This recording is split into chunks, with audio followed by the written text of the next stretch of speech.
تو غرض یہ کہ دماغ میں یہ بیٹھا ہوا ہے کہ ہر دنیاوی حاجت کے لیے کوئی الگ وظیفہ ہے. بہت بڑے بڑے وہ چھپے ہوئے نا کتابیں، وظائف کا انسائکلوپیڈیا، سمجھے آپ. اب وہ سارے اس میں لگ رہے ہیں دلچسپی کے ساتھ سارا علم اس کا حاصل کر رہے ہیں کہ بھئی یہ کون سا وظیفہ کس کام کا ہے. تو میرے بھائیوں اور بہنوں، یہ جو علم ہے یہ دین کا علم نہیں ہے، یہ دنیا کا علم ہے. تو اپنے سارے علم کی رسائی اس کی طرف نہ رکھو. ایک مومن کے لیے تو جو سب سے بڑا تعویذ ہے، سب سے بڑا عمل ہے، سب سے بڑا وظیفہ ہے، وہ کیا ہے؟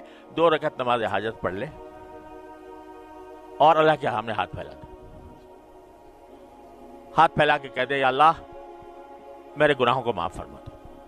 کیونکہ جو کوئی انسان کو مصیبت آتی ہے یا کوئی تکلیف آتی ہے تو بکثرت انسان کے اپنے گناہوں کی وجہ سے آتی ہے.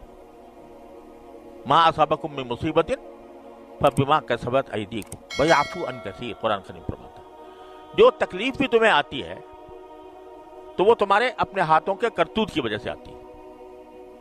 اور ویعفو عن کثیر، اللہ تعالیٰ بہت سے گناہ تو معافی کرتا رہتا ہے، لیکن کسی گناہ کی وجہ سے پکڑ بھی لیتا ہے، کوئی تکلیف آ جاتی ہے.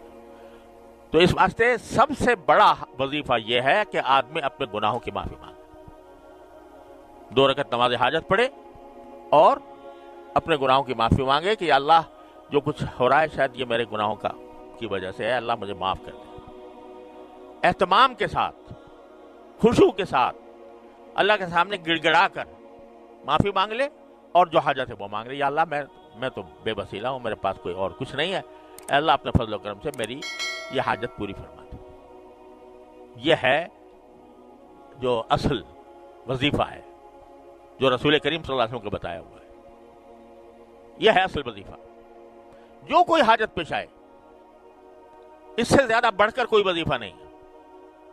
دعا اللہ تبارک و تعالی، اس پر ثواب بھی ہے، ہر دعا پر ثواب، چاہے دنیاوی مقاصد کے لیے مانگ رہے ہو تو وہ اس کو اپنا وظیفہ جان بناؤ، اس کو حرز جان بناؤ. اس فکر میں نہ رہو کہ کون سے وظیفے سے کیا ہو جائے گا. اپنے علم کی ساری پہنچ وہ اس حد تک محدود نہ رکھو. قرآن اس لیے نازل نہیں ہوا تھا